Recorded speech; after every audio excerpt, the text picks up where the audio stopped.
podcast is part of the Sports Social Podcast Network. It's Thursday, the 2nd of October, 2025, and if we've learned anything this week, it's that it's Sasha Feinberg and Ngoma Zulu's world, and we're just living in it. Let's start the show.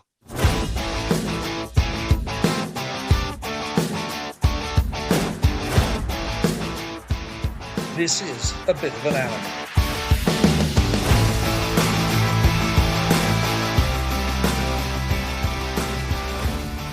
You're watching Bit of an Animal, the South African Rugby Union podcast here on the Global Gainlines YouTube channel. I'm joined by two of my three colleagues this evening. Jean is back, and Lisa B, you were in absentia last week. Tell us, what was the Kruger National Park like? Oh, it was lovely. Wonderful place to go. Saw some crazy things. Springboks chasing down pumas. Didn't even know there were pumas. It was really fun. I'm glad you enjoyed it. But basically a South African tourist podcast at this stage. First topic of the week, we go to the Rugby Championship. South Africa, in a back and forth game, defeating Argentina. Jean, big thoughts on this game, besides the fact that our fly-off really stood out? Yeah, I think misnomer that's out there for me is a lot of people saying we struggled in the first half. I don't think we struggled. I think there was parity. There was real parity in terms of defense and attack on both sides. Both teams really playing with everything they've got. And you know that's what makes test rugby exciting is if you don't have a clear-cut winner at halftime or you know the game is tight. That for me that's the greatest type of test rugby is where you're sitting on the edge of your seat and you're sort of wondering about what's the outcome going to be. You know, where are we going? How's the second half going to go? Are we going to be able to win them? So yeah, I at one point I was like, holy crap, Argentina's putting us to the sword here. So this raises two questions. If we're playing fantastically, how good is Argentina? And secondly, how bad is New Zealand that Argentina is putting us to the sword? But yeah, I think you know the big statements came right before halftime. We lost Malcolm Marx, um, and prior to that, with the disallowed try as well. You know, the boys just said, "Well, we'll do it again. You want to take the try away for an infringement? No problem. We'll do it again." And then we lost Marks. They got a penalty try, and big kudos to Sasha for walking up to the ref and saying, "Listen, you gave a penalty try, so we didn't kick. So there's 3 seconds left on the clock. So I get a restart." And I think that's like a prime example of seeing an opportunity there, and very happy it paid off. Some other things didn't pay off. Looks at Cheslin Colby sideways.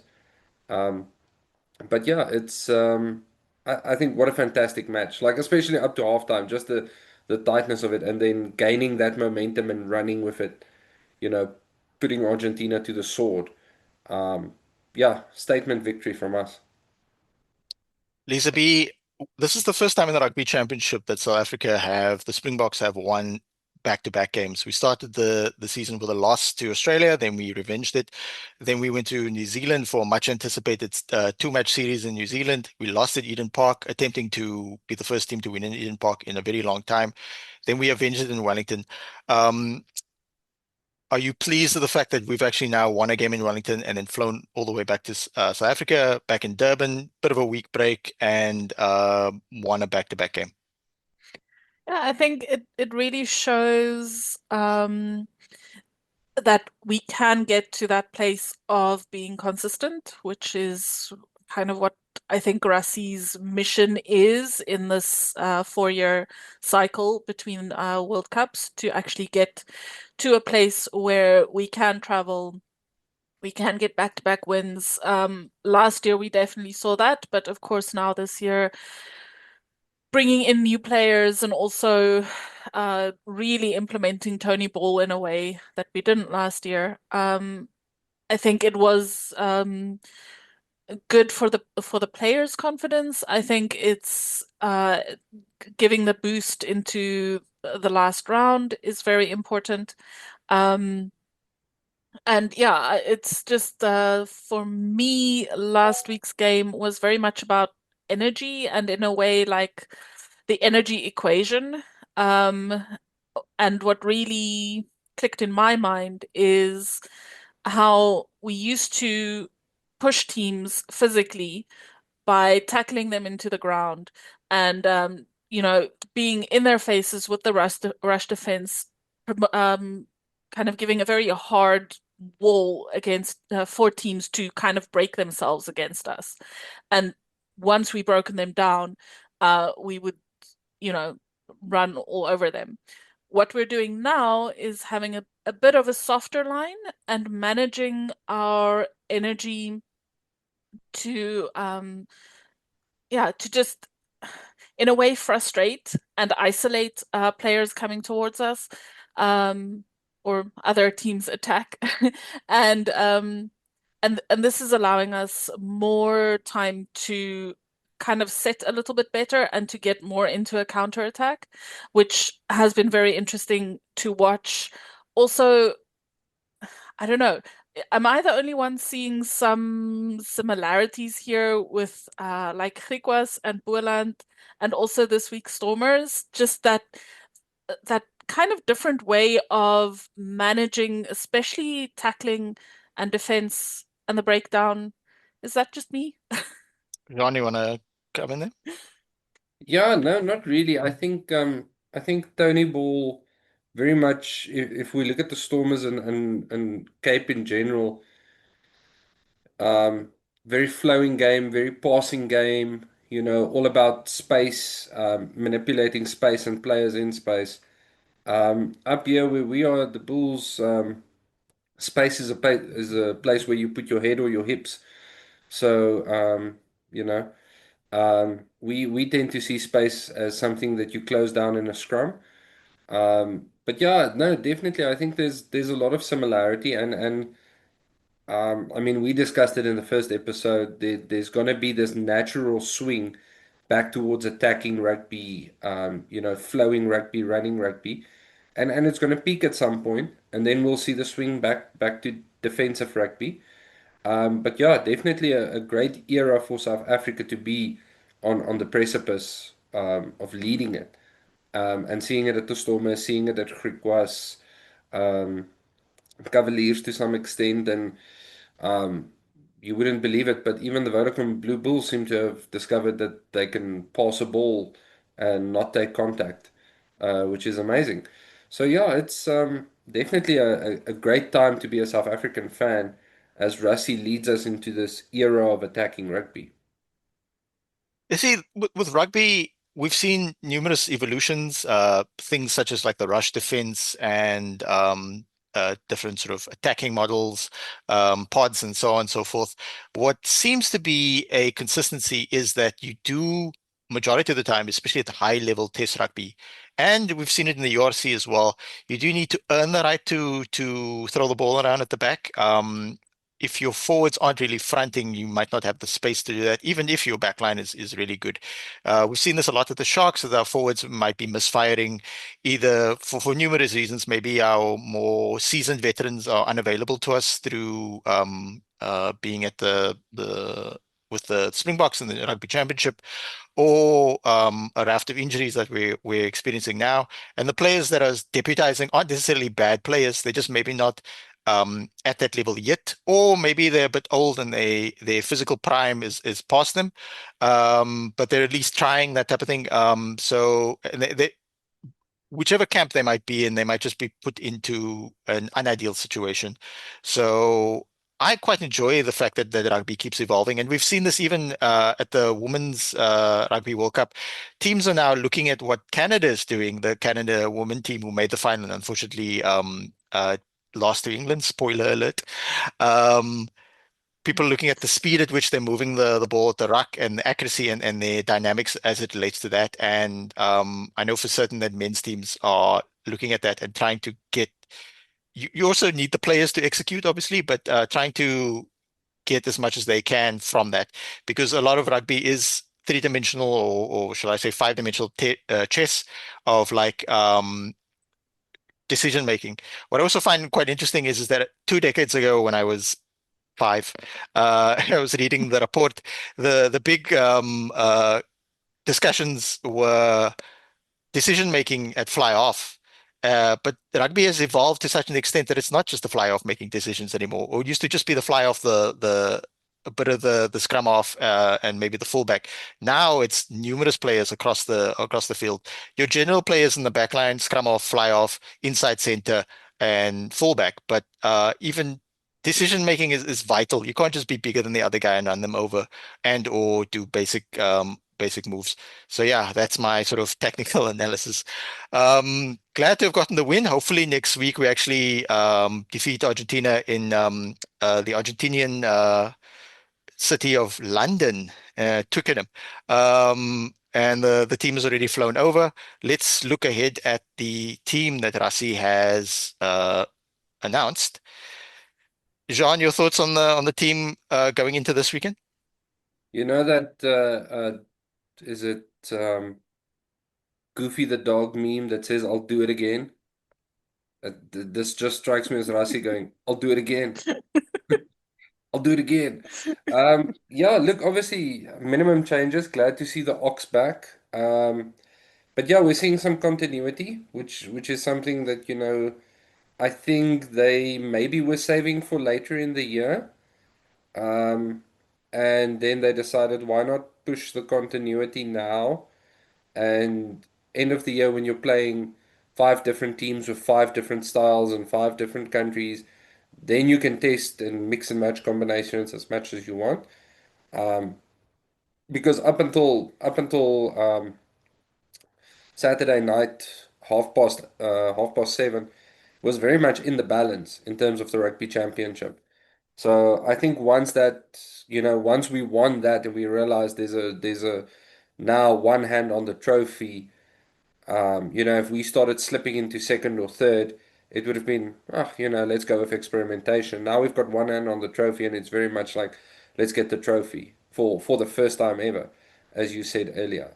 Also very excited to see Bongi and Manambi back. And then Jesse Kriel on the bench, always exciting.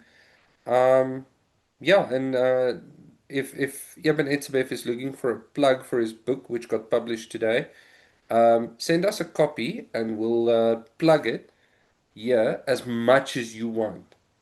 Like Yeah. one copy, we'll share it between us, and then each time one of us finishes it, we'll plug it.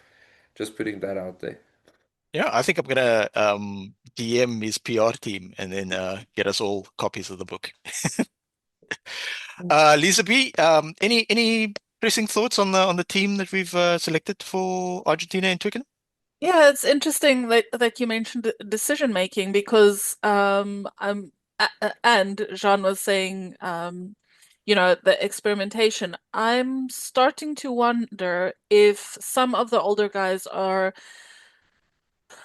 maybe not so much that they're old or slow or not good players anymore, but to make that switch in decision making, whether some of them are actually at this stage in life, I want to say, able to do that. So I'm very interested to see Bongi back. I love the guy. I don't know if he.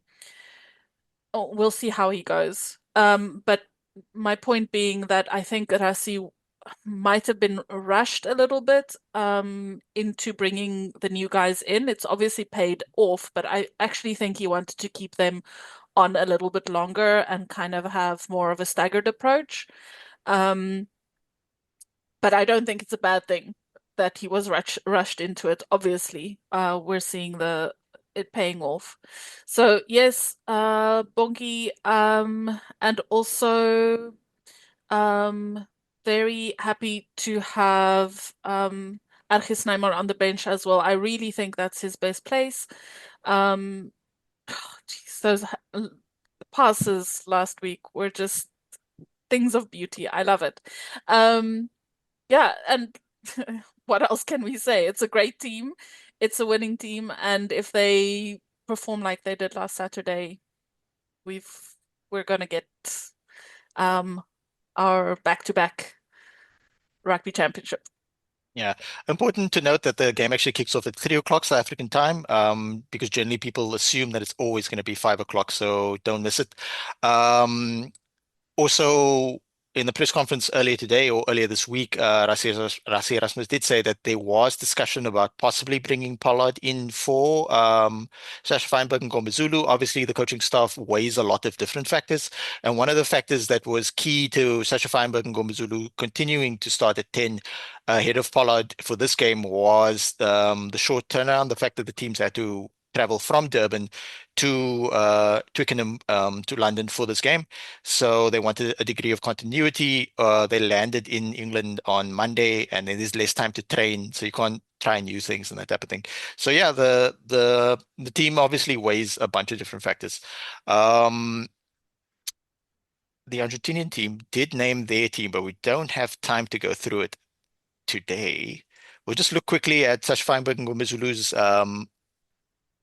Wikipedia page. A couple of key factors. He could have played for England because of his heritage. Weirdly, I know his dad from a radio station which I don't listen to because it's generally for old people in this. I'm sorry, hot listeners. They It do used to cover rugby really well. do it. I don't listen to it. I should check it out. I do, The but one guy was yeah, actually at the Women's Rugby World Cup. yeah. I I'll just think of know his that name. the older people in my sphere listen to it, and they changed the name from P4 to Hot 104.9 years ago. And everybody in my vicinity, in the older people in my family, still called it P4. It took them a decade to shift to the new name.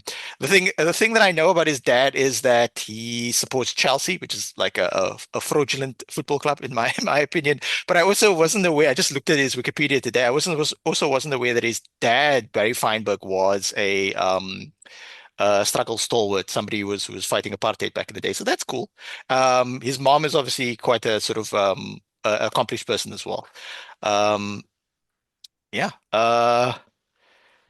What I wanted to look at though before we moved on was the fact that he made his debut for Wales, and we also have to talk about the fact that there was a period of time toward the end of last season's. Remember, Shashfaiba and Ngomazulu didn't actually play in the Mm. end of year tour because he played really, really well against New Zealand. However, he had a solid game in the second game against New Zealand as well, but he didn't play that much. Rassie Erasmus was quite upset with him at the end of the Rugby Championship last year. Oh, well, it wasn't actually the end. We still had to play Argentina, um, because Rassie intimated that he actually had a slight injury, but he didn't tell the team because he Yeah. wanted to continue to play. And that's a indication of like we enjoy young phenoms breaking through, but we also have to understand that these are young people. We were all in our early 20s all early to mid 20s at one point, and um, you make these types of mistakes in maturity. So we also have to be patient with the development of our players. Sean, you want to come in there on that fact? Yeah, look, I think the big thing there is just as you said, maturing, right? So, look, I know he had a rough pretty much after that second New Zealand game. And again, he was on fire in those two matches. Um, but yeah, if he after those two matches, um, he had a pretty long injury spell, and because he came back and he was playing for Leinster, not for Leinster, for Stormers, and then got injured, so he was out again, in again, and between him and Mani Lebok and Damian Willemse, they sort of maintained the captainship of the Stormers injury bench. So yeah, I think it's just I think it was a tough end of year season for him last year. Uh, he had good games there. Some wins against Australia, wins against Wales, um, all of those things. But like you said, just maturing because and it's funny you should mention the disappointment. I was listening to an interview. Um, of Peter O'Mani this morning on the way to work, Mhm. and they were asking him about Rassie when he was a coach at Munster. And he actually mentioned that Rassie was the coach that brought it in at Munster, that if you don't train on Monday, you're not playing the weekend. And he was like a lot of the older boys who knew that they're very likely to start wouldn't train on a Monday, claiming, oh, I'm injured, oh, I feel something, or whatever. And he just said, okay, well, if you're not training on Monday, you're not playing on the weekend. Um, so yeah, it's definitely something that I think will come with age and maturing. I mean, when Pollard burst onto the scene in 2015, he was kicking over the top every second time, chasing his own kicks. Even in 2019, half the time he regathered his own kicks. So I think maturity is something yet to come, and we can't blame him for the success he's having. He's obviously a very, very talented person. So yeah, but I think, and I do hope that he's got a steady year from year on out, and that we see solid performances from him. Yeah, because he had last season or season before last, we shall say, he had a very good season. He had a very consistent URC season. Stormers lost to Glasgow that year as well, and then again the next year, and then he played against Wales, as you said. Didn't get a lot of minutes necessarily, but if I could just get the minutes here. Yeah, he played against Wales, 21 minutes, 7 minutes against Ireland, almost the full game against Ireland in the second game, and then 36 minutes in the game against Portugal. And he started the Rugby Championship quite well. Australia, nearly the full game. About 60% of the game, or 60 minutes in the following Australia game. Then there was a two-match series against New Zealand at home, and this is where he played well in the first game, and in the second game had to come off because due to injury. And then Rassie wasn't overly pleased with the fact that he felt that he probably picked the injury up in the first game against New Zealand, didn't tell anybody because he wanted to continue to play. And Rassie's main issue there was like, if you are 80% because of the structures in South Africa, you are not better than the other guy who's 100%. So he wants people to be open and honest. So then there were two more games against Argentina. Obviously, didn't play that, and he didn't go on the overseas tour. And then, as you said, the season that just passed, he was in and out of the Stormers team. But now we're seeing a bit more consistency from him. So yeah, we wish him the best. It's definitely sort of like every 2 or 3 years or so, we get like a big phenom. Or in South Africa, sometimes it's every year. So I mean, Ethan Hooker is basically very similar to that in terms of his performance. And yes, Ethan Hooker, as we said in the pre-part discussion, had maybe one or two, really just for me, one sort of misstep, that type of thing. These are young players, and I've said this on the URC Rewind a lot. I don't want to see South African players or any player from them keep getting thrown away, just because we build people up too soon, and then we are super eager to tear them down, and that's not very healthy. All right, Yeah. we move on to quickly discuss uh, the game that Sean and Tembikosi told people Australia might win, giving people false hope. Um, any thoughts? Were you able to catch this game, Lisa B? Yes, I did. I Hmm. actually caught it on replay. Hmm. Um, and I was really excited for Australia. I thought they did such a good job. Um, but but then New Zealand kind of sh I don't know. It's like New Zealand are evolving as they are playing. And of course it was at Eden Park, so that just gives them that extra boost. Oh my goodness. Um, it would have been interesting to see this exact game played somewhere else though, and I think Australia might have won if it were somewhere else. Um, New Zealand kind of did the New Zealand thing of the last 20 minutes, which was interesting because they haven't been that good closing out games. So that might be something that they take away from it. Um, but yeah, sorry for Australia. Once again, the bled eludes them. Um, but yeah, it was a good game. I enjoyed it, and I I just want to see more of Max Jorgensen. To be very honest, I think he's a brilliant player, and he had, yeah, very exciting. For a moment there, I thought you said you wanted to see more of him aesthetically. Just joking. Jean, your thoughts on New Zealand winning at Eden Park? Yeah, I was actually very excited. I caught the full game unpixelated because I was still at home. Wasn't yet in the bushveld at a wedding. So yeah, look, it, it was painful to watch Australia lose because I felt they were really, really, really competitive. And if you look at that final score, that they did no worse than we did at Eden Park. So big kudos to to Australia for, just insanely stepping up and going full tilt. I think for a large part, um, Australia lost because they had a good plan, and New Zealand won because they were really clever. James O'Connor can put that ball on a penalty kick on the 5 meter line, and I think New Zealand sort of saw that coming from a mile away. And I think it was three penalty kicks that they just had Air Jordan sort of take a running jump from outside touch, catch the ball, and then your penalty's gone. Now it's play on. And I think that really sucked the wind out of Australia's sails. It's really hard when you get a penalty like that and you lose it completely because you're expecting, right, I'm going to kick the ball, we're going to go to the 5 meter, it's going to be a line out, it's going to be a contest, but we'll have a pretty good contest.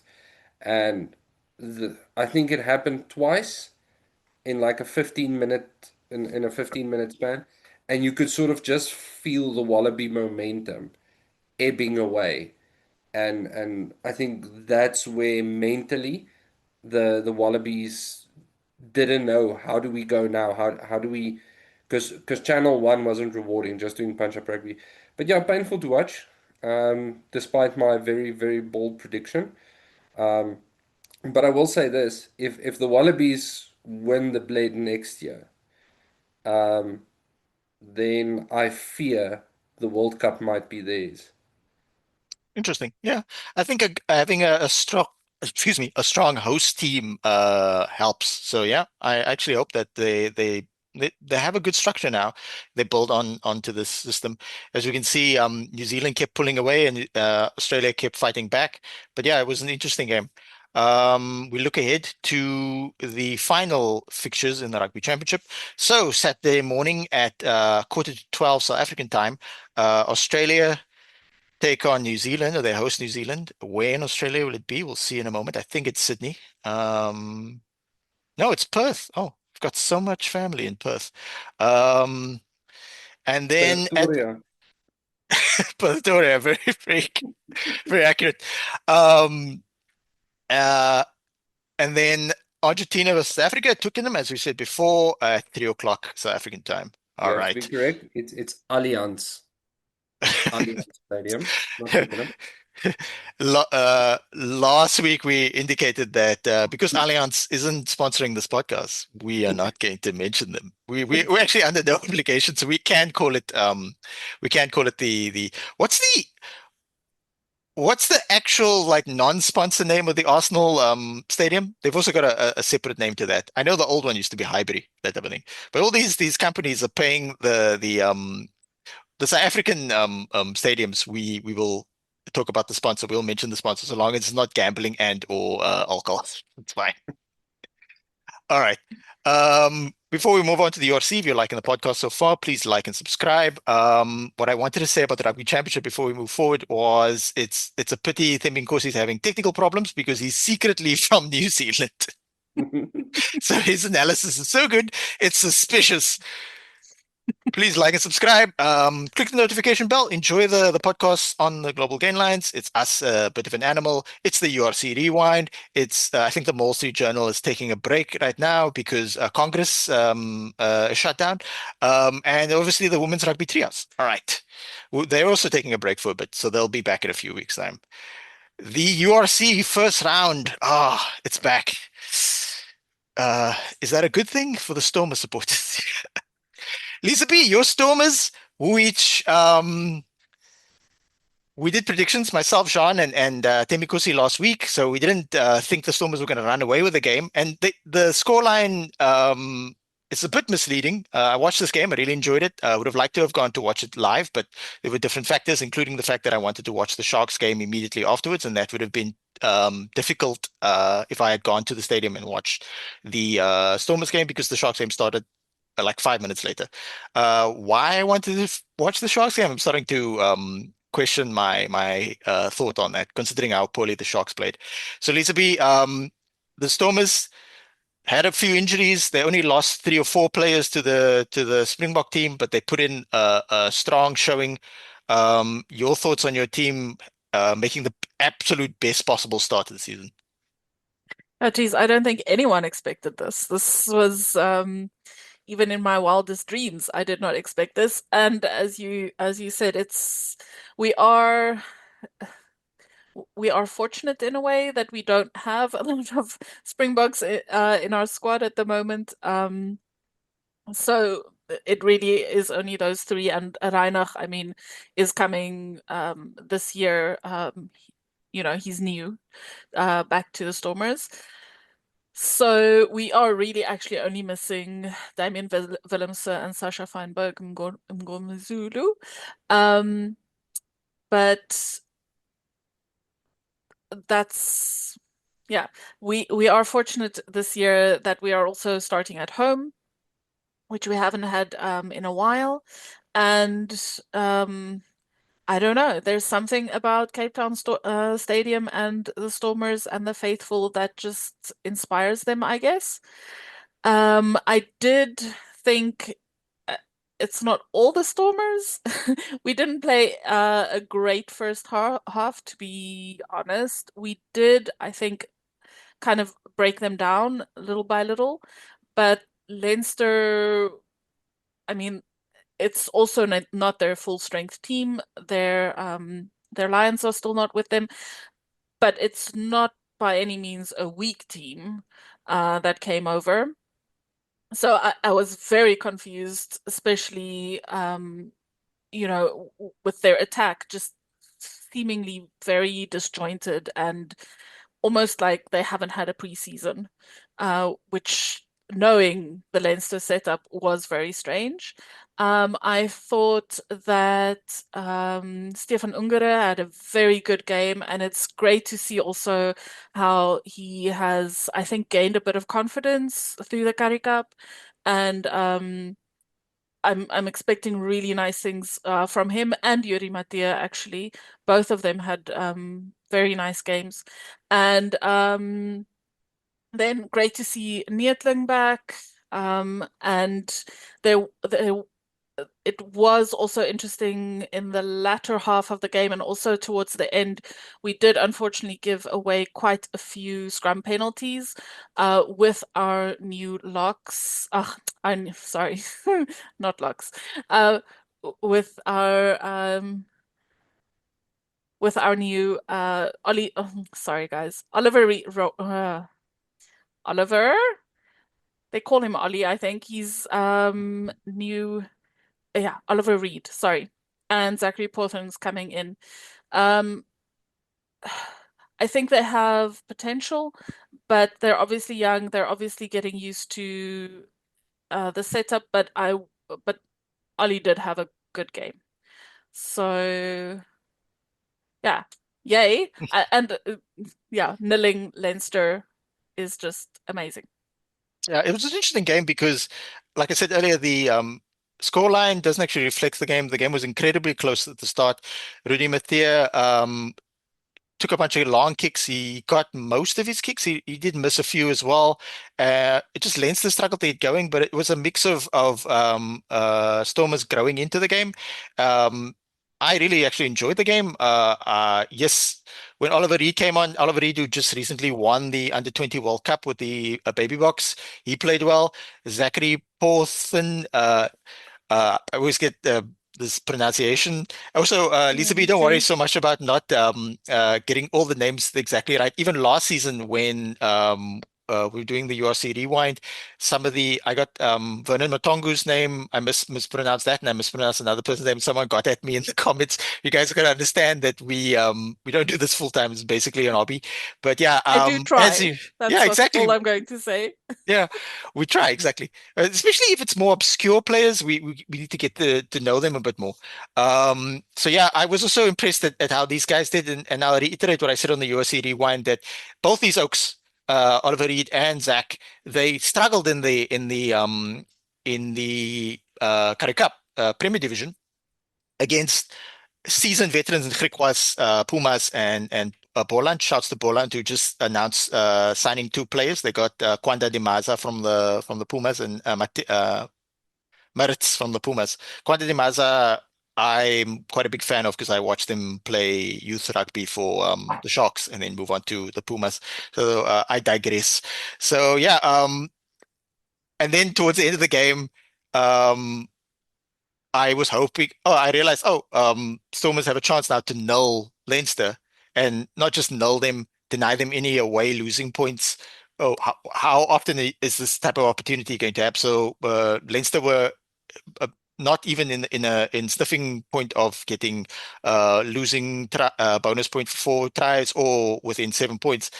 So you could do that, all those things to them, deny them either those bonus points and or a nil, and subject them to a donut.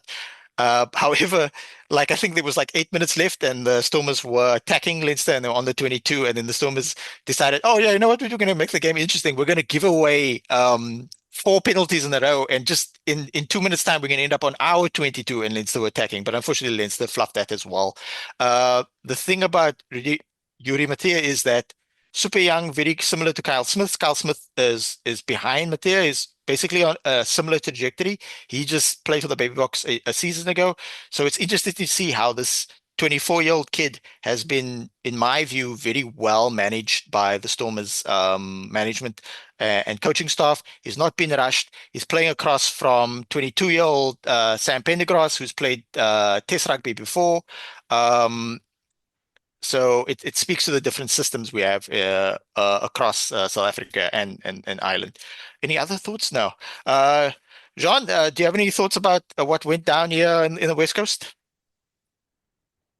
Uh, Obviously super excited for Leinster. After that, I can't imagine Jacques Nienaber um, being a fun person to be around immediately post match.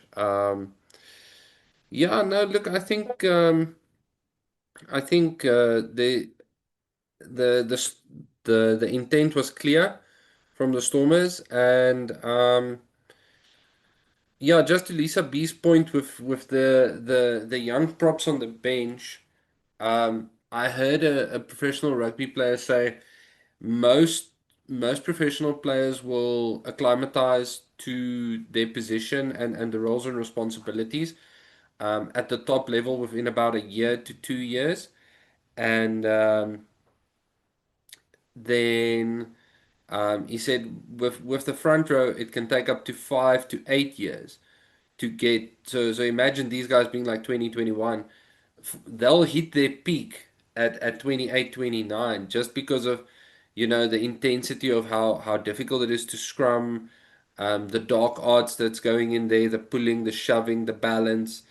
And I actually I spoke to a physiotherapist who used to work at the Bulls, and she was manhandling me once when I had an injury, and she said people would not believe you if you told them that the amount of flexibility that has to go into being a prop, because if that scrum collapses, you are doing this, and your neck has to be able to handle it, your shoulders, your back, your lower back, your knees, your hamstrings.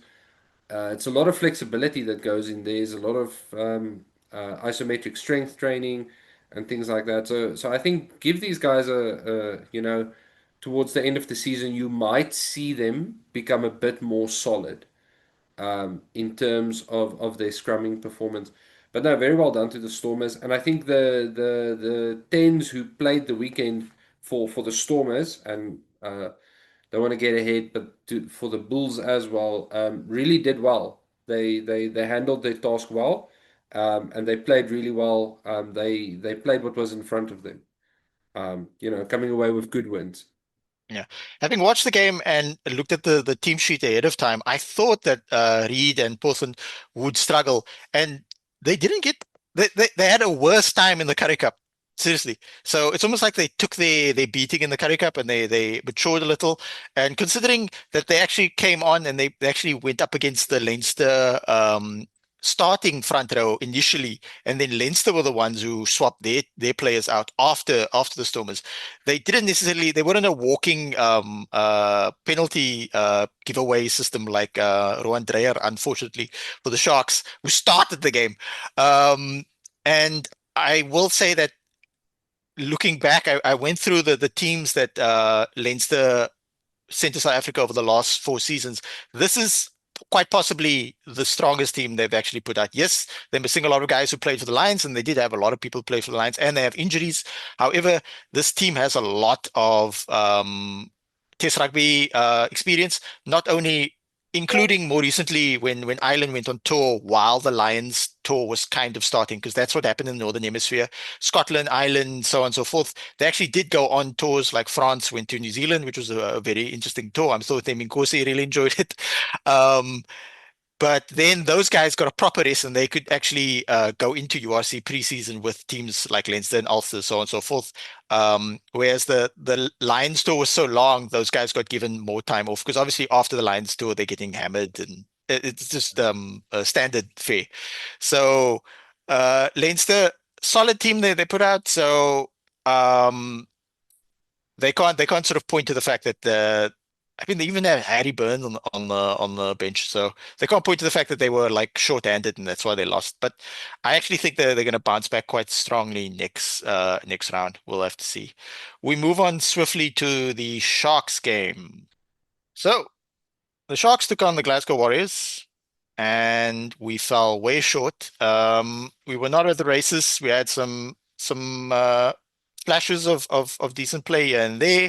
However, missing 28 players in total, 9 to the Springbok team. Hopefully, we'll get Makazola Mampipi back for the game against Leinster in Ireland, considering that he is in England right now with the Springbok team, but not on the team sheet. He's just a backup, so unlikely to get Grant Williams.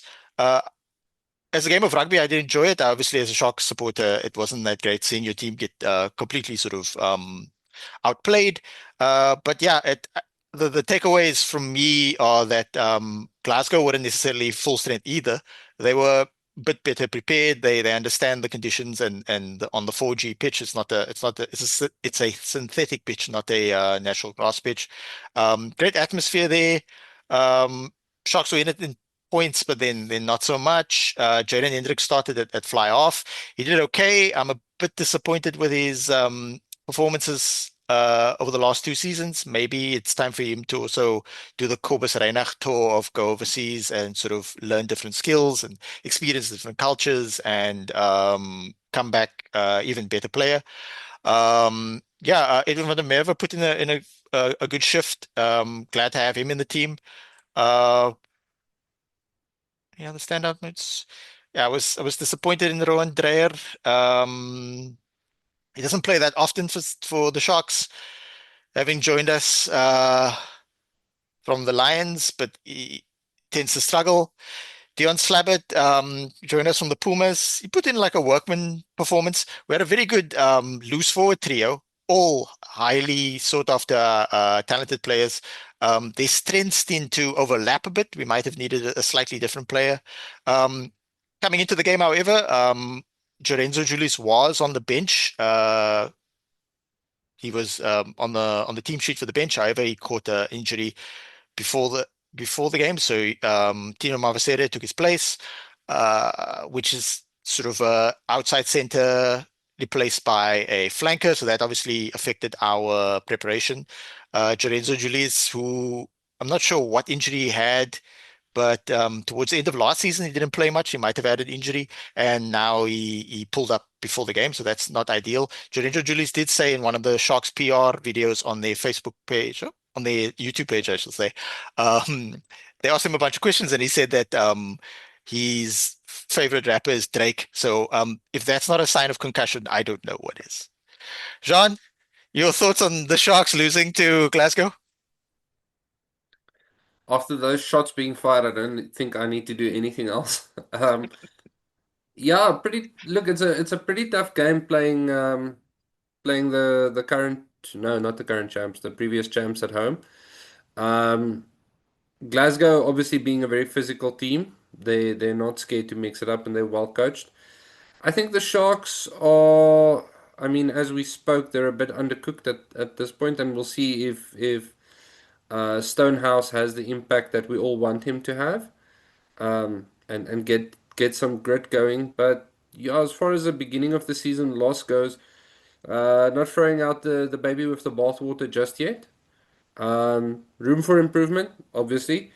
I think for Jaden Hendrickse, he can do a job at 10, but I think 15 comes more naturally um, to him.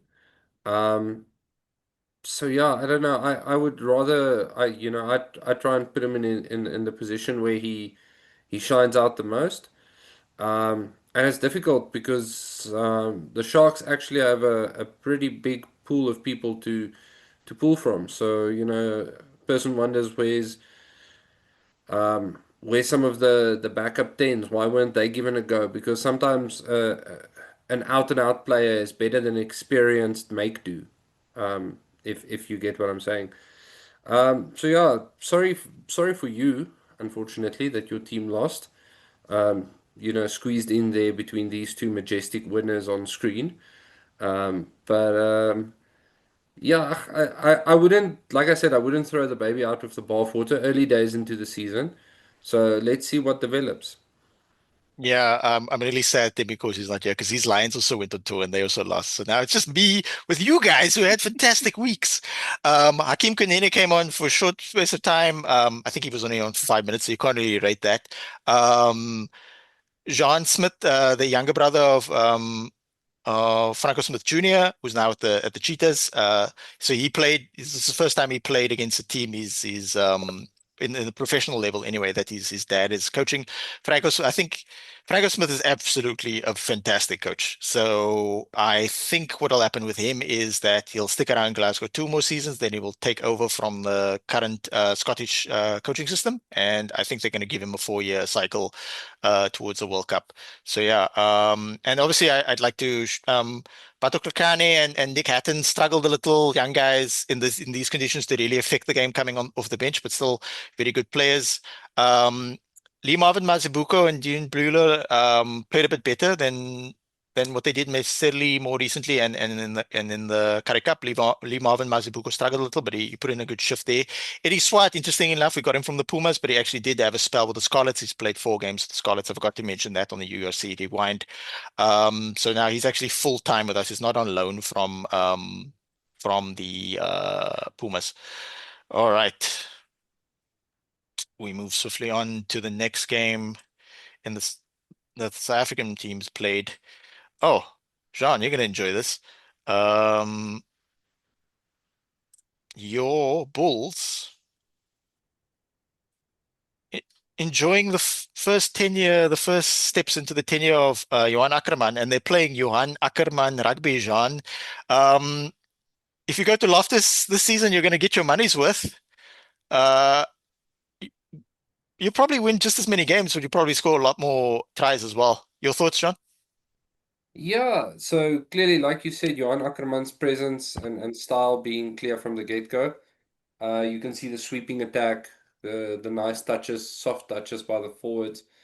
Um, and then I think the first half, the Bulls found themselves being a little bit unsure as to what exactly was, you know, almost like what happened with the Springboks in the first couple of games against England under Rassie. and then you sort of like you're not sure, your positioning's a little off. Is this my job? Isn't it my job? Oh wait, it was my job. So a couple of soft tries in the beginning. But I think once the attack got going from there on out, it was a pretty good game. I certainly enjoyed it. And definitely a game of two halves. Um, the first half, the Ospreys really did dominate. Um, and we were sort of like counterpunching when we got the opportunity. And the second half, we really got into our stride, and they were trying to counterpunch where they had the opportunity. So yeah, I'm happy so far. I'm not going to be bothered too much now about the things. I will be very excited to see Cameron Hanekom, Ulrich Louw come back into the team, and definitely see what the team looks like with Hendrik Pollard at 10, Kanan Moody at 13 or at wing. But yeah, very, very happy with the performance. I think the team definitely started to resemble what their potential is. Um, so yeah, very, very happy. Nervy first half, but I think overall a good performance. And yeah, Vali Leroux just putting the soft touches, on the ball there, despite being in Durban, I think, up until Friday afternoon. Interesting game. JJ Theron played a lot of games at lock and then for the baby box and then at blindside flag in the Currie Cup. It was shifted to 8 for this game, which calls into what Ackerman said in the press conference leading up to the game, that there will be some surprises in the team sheet. Nice to see Philo Gomede back in the system. Very good, very talented, very tall line out and blindside flanker. Has been in the broader Springbok squad from time to time. And obviously Marcel Kutsia leading from the front. Lisa B, are you as happy for Jean as I am not? I'm sorry, I can't be happy for the Bulls, but I am happy for some of their players. Chasewell Ewerster specifically. Um, I he was so good at the under 20s, and seeing him actually, the one thing I will say with Ackerman and players like I've mentioned it before, Moody, and players like Chasewell Ewerster, Cape players going to play up there, I'm much more comfortable with how they will develop under Ackerman. Um, so yeah, I'm looking at him specifically very closely, and I'm really enjoying seeing his game develop, because I also think he has a really high ceiling. And then yeah, I'm not gonna lie, Ospreys is my favorite Welsh team, so I was kind of happy to see them doing so well. It's nice to see any Welsh team doing well, and they had some really nice attacks that I enjoyed. And just one thing, I did not catch this game live, and I have an issue with URC TV. I don't know if you're aware, but I definitely for the last 2 seasons, you could, or South Africans could, catch all the games live on the internet. Well, not live, delayed on URC TV. And the point is here, I don't know about you guys, I can't watch 8 rugby games every weekend. It's impossible, and with the books and everything else. And so what I used to do is then throughout the week, I would obviously catch the most important games on the weekend, but throughout the week I would dip back in and watch the other teams. And also it was nice because you could kind of skip ahead, scrum resets and whatever, so the time investment was a bit less. Now it's not available at all. On URC TV in South Africa, you can't even watch the highlights. Um, they have a package that they put together of like, all the games in 60 minutes. And I think that's really poor. I understand TV deals and whatnot, but even making the games available on the Monday, just for people like me who would like to keep up with the other teams, but we all do have lives outside of sitting on our couch and watching rugby. So I think that's a bit silly. I know they have very good packagings overseas now, very well priced, but I have to say, I'm also SuperSport, yes, do reruns, but you have to sit in front of the TV at a certain time, and that just doesn't work either. So I think that's a bit silly, and I'm disappointed. Bad URC. Yeah, good consumer feedback there, Lisa B. We actually appreciate that type of feedback. Um, as it relates to the game, though, the last point I'll make is that we did a shirt rating podcast on the URC Rewind, and then we did rate the Osprey shirt, but it didn't have the sponsor on it yet. So, and it was on a human being, so it actually does look quite nice with actual people wearing it and that type of thing, and with the sponsor on it. So Adam is right about that. You mentioned about our lives outside of rugby podcasting and watching rugby. That is very true. All of us are very busy, except for if you watch the what's the rugby? Interpro show, the Irish podcast on this Global Gainlands YouTube channel. It's very clear. Kaylin often mentions that Adam is the only one with a social life. So, but on this podcast, we all have one. So, unfortunately, that's true of Adam. Naba on the bench, came off, played well. Back to the rugby. Did really well in the Currie Cup until everybody got the flu. Interesting to see Paul de Wet, who for 2 seasons was rumored to be leaving for the Bulls, and he actually did. So Bulls have a lot of good scrum half depth there. Shout Ospreys. out to Nicolaas Jansen van Rensburg as well, who put in a solid shift. Solid Yeah, first shift at the Bulls. exactly. Interesting how good he is in the back line and as a lock with his hands and stuff like that. So I don't know if he would used to be able to do that, because remember he's from the Bulls and then he went to Montpellier, and he was in France for like 3 seasons, so he's come back quite strong. And like I mentioned on the URC Rewind, he was in the Springbok broader training camp last season when there was a raft of injuries. He was brought in. He didn't play anything, but he was in the team, so at least he's sort of on the fringes of the team. Um, Daniel Kasende, formerly of the Cheetahs, very good player. Shout out to him as well. Well done to the Bulls. Now, unfortunately, we have to move on to the Lions, who, like the Sharks, went on tour and got their butts handed to them to an extent. Then, because he's going to send us a mean text in a moment now. All right. Lions went to Cardiff, first game of the tour. They looked a bit flat. Cardiff looked the better team until Cardiff got the red card. So it was a 20-minute red card, and then the Lions came back into the game. Interesting to see that because Lions have a few interesting and talented options at fly off. However, Chris Smith is injured, and generally it seemed anyway from the Currie Cup that Lulabala Dubela was his substitute or understudy going into the season. They have also got Kate Voliter, but I think he's also injured. And then they've got Gio Lombard, who can also play like Kate Voliter. He can play at fullback as well. So despite the Lions losing, I think Dubela put in a good shift.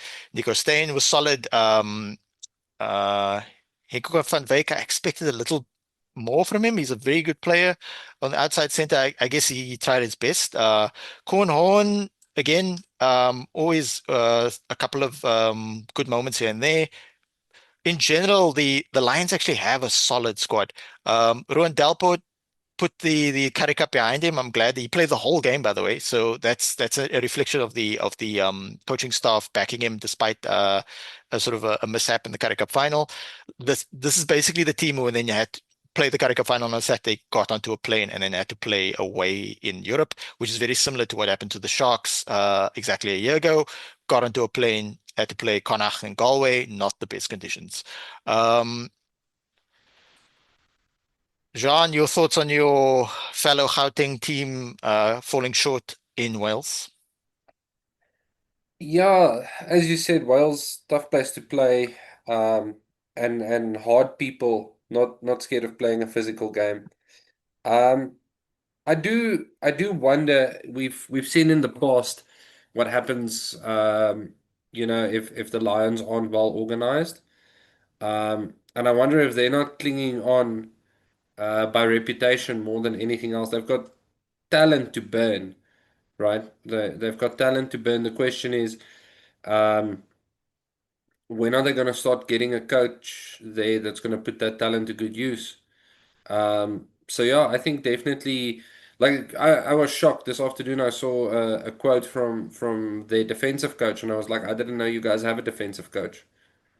Because your defensive structure at times looks to me like if you can tackle him, great. If you can't, oh well. So Mm. and I'm sitting here. I wouldn't be able to do that job for more than a couple of hours without getting punched in the face. But yeah, I think the Lions as a union need to decide whether or not they're in this for a team that was competing for the Challenge Cup in our first season and second season. Um, yeah, I really think there needs to be some organization and structure there.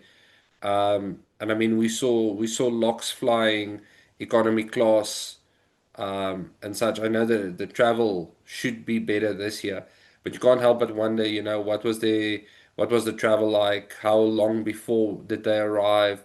Was there time to adjust to the weather, to the time zones, to those things? I mean, we know from the past experience, it hasn't always been smooth running on the off-field side. So yeah, I really feel for the Lions fans. I feel for the players. And I think, Lions management needs to see where they can make it smoother.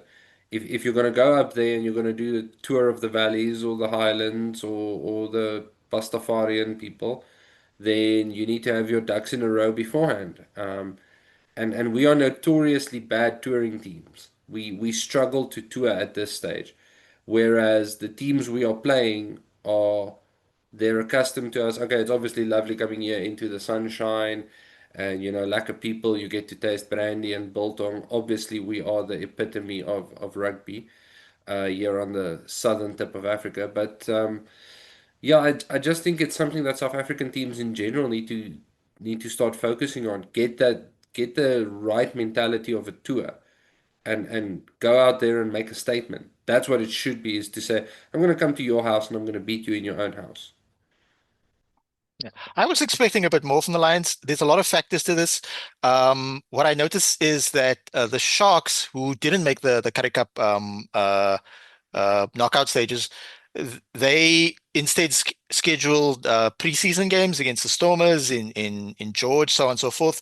And I spoke to some of the Sharks players just to confirm what day they were actually leaving, and they seemingly purposefully, because they didn't make the Currie Cup knockout stages, they had a 2 week or a 3 week buffer, depending on if you count the match week. So I thought, are they maybe going to go through a little early to adjust to the conditions? But some of the, not just coaching staff, but management in general, within professional sports and rugby in particular, are now sort of more edging towards teams flying over later, sort of like staying within your province, your coaching, coaching, but your where you where your training facility, and then sort of leaving. The idea used to be maybe if you left early, you would adjust the conditions and better. But now sports science seems to be shifting the other way. It's saying have the players sleep in their own beds for as long as possible, and then fly them over at sort of a closer period to the game. I'll actually speak to some of the players. I haven't actually to find out uh, how are things different in terms of the actual plane journey these days? Because as we know, for the last 4 seasons, they were really flying economy, and these are really big oaks, especially the locks and the props and that type of thing. So that's uncomfortable. It's uncomfortable for normal, just normal public people to fly economy. So yeah, with the Lions, if you look at the team sheet, it looks really good. This is not. Yes, they've got injuries, and yes, they lost the scrum half. He's in the Springbok team, but I expected more from them, especially their bench was quite strong.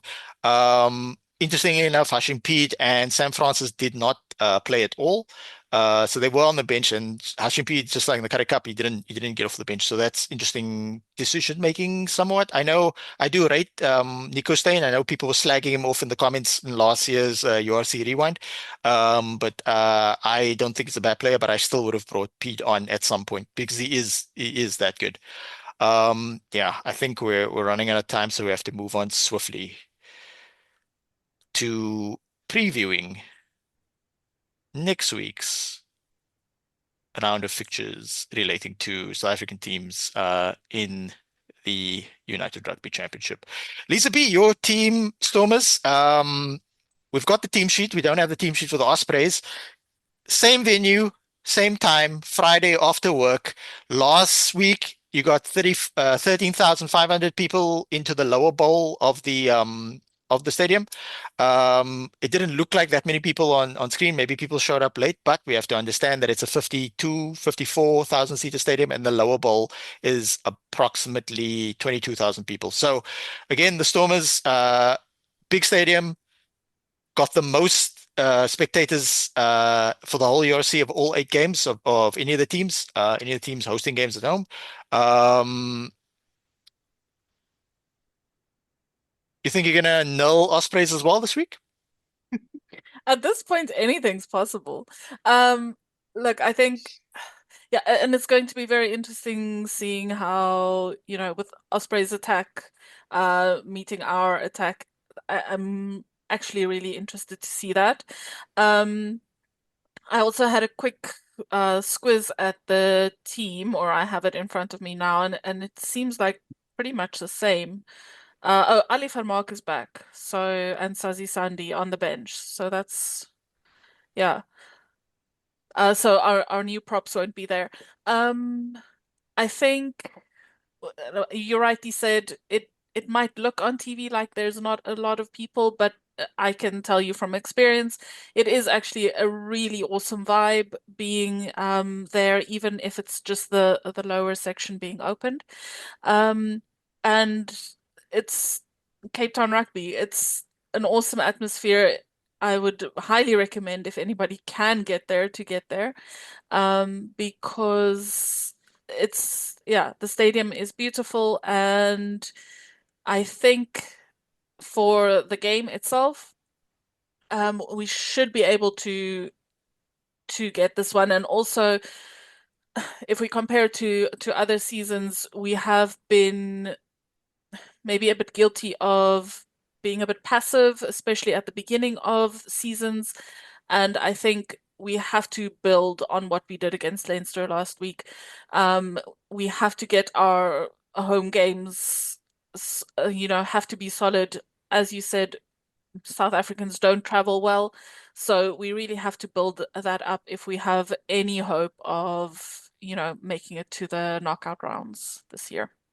Yeah, that's why I really enjoy when we record on Thursday evenings, because we actually get to see some of the team sheets, especially for the Friday games, and you can do a bit more than just sort of like pick who's going to win or by how many points and that thing. You get a bit more insight into seeing that the Stormers have rotated out their young, promising props, and they've brought in veterans like Ali Vermaak.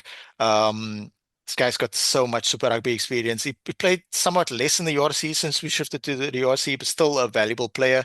Sansi Sandi is come along, and like Vernon Matongo, matured a lot. Props do need a degree of maturity. So those are actually the only. I think Ben Jason Dixon might have started last week. Yeah, he did. But now he's on the bench. Very good player. Last week, Johan Ackerman's son, Rowan Ackerman, was on the bench. He played well. A bit of a weird sound here at the back by me. Yeah, I think Stormers will win this game as well. I'm picking Stormers. John, who do you got? Yeah, I'll go Stormers by 10 on this one. That's my Super Brew pick. Yeah, look, anything can happen. I think it will be interesting to see if the loose forward combo for the Stormers can keep up with a team who showed last week that they're not scared of getting physical. Punching up the Bulls in the first half is not something to squint at.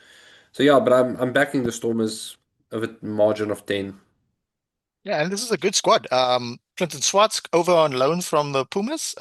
Solid player, plays often inside center. Used to play inside center for the Cheetahs.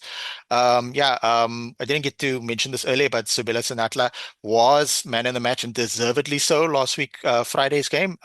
He had an excellent game. Wandisime Simelane doesn't often play at fullback, often plays really, very well at outside center. He had a solid game so it's nice to see him again because Galant has got a bit of an injury. So yeah, continuity for the Stormers. The whole panel picks them to win. The next game is, from South African perspective, is Sharks versus Dragons in Wales. Dragons home kit. We get to see Dragons home kit, which looks like the Wolverhampton Wanderers home kit. Sharks have also named their team and they've made some changes. Lorenzo Julius is starting at outside center. Lucanio Am, who can play inside center, doesn't play often at inside center, but is very skilled. Not having the best of season last season, and he looked a bit rusty last week despite scoring. But yeah, we hope he puts in a good shift. I was hoping Edel van der Merwe would move to fullback so we could make space for PK Sobatle, who returned to the Sharks more recently from the Pumas, had a very, very good Currie Cup season, 2 player of the match performances. Christy Grobler, big guy, very fast, very physical, still adjusting to 15-man rugby because he's more of a sevens player more recently. Jaden Hendricks shifting back to scrum half. I'm expecting a bit more from him. Hopefully he sort of manages the game quite well. Talented player. We just have high hopes for everybody. Jean Smith, son of Franco Smith, starting his first URC game. The coaching staff rate him very well. Very young player, former baby box. So we'll see how he goes as well. It's the same loose forward trio. Excellent players. Bit concerned that maybe they overlap in terms of ability and that type of thing. Vincent Tuka labeled Vincent can also shift to lock if we need him. Mervyn Ori played really well for the Bulls in the Currie Cup. Is now with us. Put in a solid shift last week. The front row again, Rowan Dreyer, Faisal Bata, very good player. A recent recruit from the Bulls. Matanzima, he had a solid game last week. On the bench, we've got Cameron Dawson on loan from the Cheetahs and Currie Cup winning captain, Sebo Dlamini, would have been on tour with us sooner if he wasn't celebrating winning the Currie Cup in incredible fashion. The rest of the bench is pretty much the same. Francois Venter, who started at inside center last week, shifts to the bench. So I'm thinking Sharks by a small margin. But the Dragons are a solid team, so I'm hoping we actually get away here with. I'll take 4 points, but maybe 5. I'm sure Jean's going to pick the Welsh team now. No, I actually backed the Sharks, but only with 5. That's what you pick up, Super Brew. And Lisa B, you going with the Fishies or the Welsh people? Let's go with the Fishies. Look, they should. It would be really good for them if they could sort out the things that went wrong last week. And you know, if you can't sort that stuff out against the Dragons, then I would be worried if I were you, Mohammed. Yeah. Shout out to Ross Prudia, good game starting last week, so hopefully he makes a good impact off the bench. Just don't take a quick tap and turn the ball over. All right, then later on Saturday, so these the Sharks game, the Stormers game kicks off at 7, don't miss that, and then the Sharks game again kicks off at 9, same as last week. So fun Friday back to back. I can enjoy the rest of the weekend. All right, so where are the Lions? Oh, the Lions are on Sunday. My bad. That's why I missed it. Okay. Bulls versus Leinster. We do not have a team sheet. I'm going Bulls by 5. Jean, who you got? I went Bulls by 10. Nice. Lisa B? Yeah, I'm gonna go Leinster. I think Leinster are gonna come back with a vengeance. They they're in a very similar situation to what I think the Sharks are in, except of course they've got a bit of a stronger team. But yeah, I'm going Leinster. Sorry, John. Bit of a stronger team, much stronger team. And then on Sunday at 4 o'clock kickoff, a rare Sunday game. The Lions have the honor of touring Italy. Wouldn't we all like to do that? They take on Zebre Parma, who had a great start to the season last week. I'm going to try and be patriotic here, and I think yeah, I'm gonna pick the Lions out of patriotism and Lions by 3. Lisa B. I'm gonna go Lions in hope, but it's 50-50 for me. Zebra are looking very good. John. I went Lions by 5. I think they should be able to get that done. Um, yeah, I don't know. Zebra are a team who they can give you a good match on the day, but I think it's still too early in the season for them to have started peaking already. Yeah, both teams like to attack, so whatever happens to the game, we are going to see a fun game of rugby. All right, the last topic of this week, and arguably the most exciting one, Canada women, or I should say England, successful in winning the Rugby World Cup on home soil. The commanding performance. Canada, very much the fairy tale season for them. Full team of non-professional players. I don't like to say the word amateur. They're far from amateurish. Um, England, a fully professionalized team, solid a league where the English players, especially if you're playing in the English national team, get paid reasonably well. But as we've heard from the women's rugby trio, still don't get paid a ton. Um, Lisa B, we didn't have a South African team in this game, but I'm sure you, like me, took a lot of value from the fixture itself. Yeah, look, I'm a bit disappointed that Canada didn't win. I'm not a big Canada fan, but of course, I think everyone except the English were backing Canada just as the underdog, and because, like you said, just the way that they, got to the World Cup, having to fundraise and really just the quality of their team. It's unfortunate that they did kind of peter out a little bit, and I almost felt as if, like you said, they're not amateurs in that way, but that big match temperament is maybe just something in a World Cup final against a very strong England, which, let's face it, did to Canada what Canada had been doing to everyone else. England did shut them down really well. They deprived them of the ball, and without the ball, Canada couldn't play that brilliant offloading game that they have been. So I don't know if I can say congratulations, England. It's yo.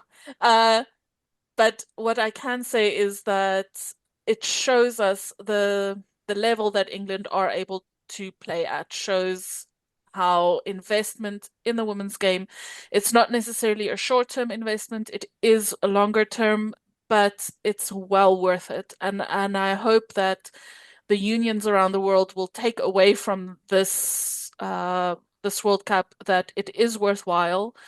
People do want to watch it. And it can be an incredibly fun product. And yeah, England have shown that. So kudos to them. Kudos for running a really good World Cup, organization-wise, and doing a really good job at promoting the women's game. So yeah. Yeah, I would absolutely love it if we hosted the Women's Rugby World Cup here. It seems like very exciting rugby, and we have the infrastructure for it. Jean, were you able to catch the game? No, unfortunately not. Being in the bushveld, watching pixelated Springboks take on the Pumas prevented that. And I was hoping to get to it, but as you said earlier, Elizabeth, watching every single rugby game is impossible at times. Um, so yeah, unfortunately, I caught some glimpses on social media. absolutely stoked for England. I'm glad that the Northern Hemisphere has won a Rugby World Cup in the year of our Lord 2025. So this vindicates England being, a sporting nation of some sort. Gutted for Canada. And I think I'm going to echo the sentiments of what a lot of people out there are saying. This was a record World Cup for women's rugby. And if we want that to not go to waste, then please, please, please invest. There's going to be a period of time where you're not going to get the money back, where you're going to be investing in something that is not actively growing.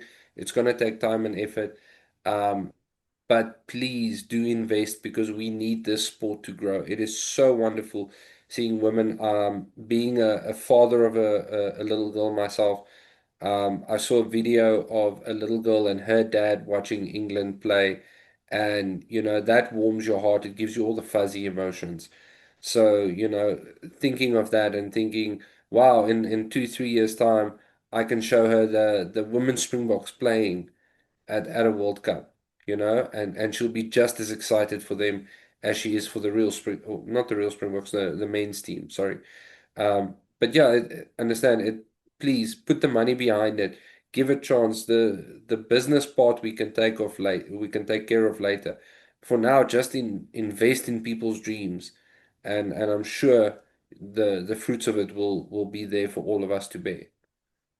Yeah, I think to Lisa B's point earlier, Tim Nkosi made it clear last week that we're not allowed to root for England.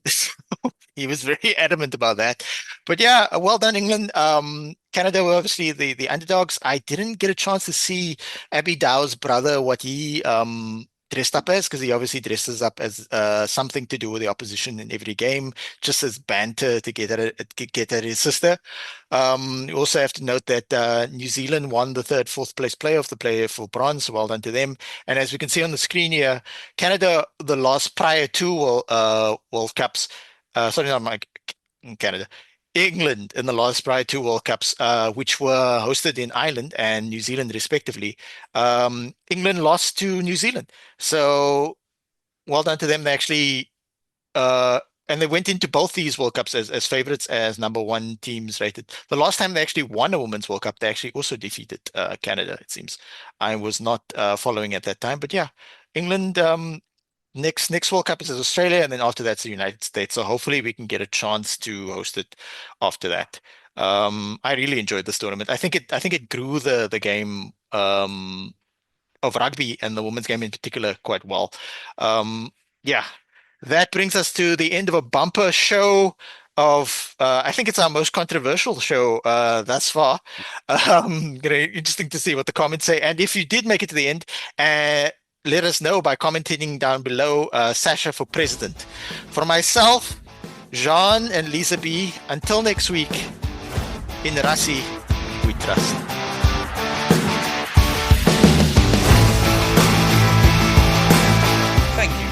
Listening to A Bit of an Animal. Please like, rate and subscribe wherever you see us, and join us again next week for more of the same. Until then, enjoy your rugby.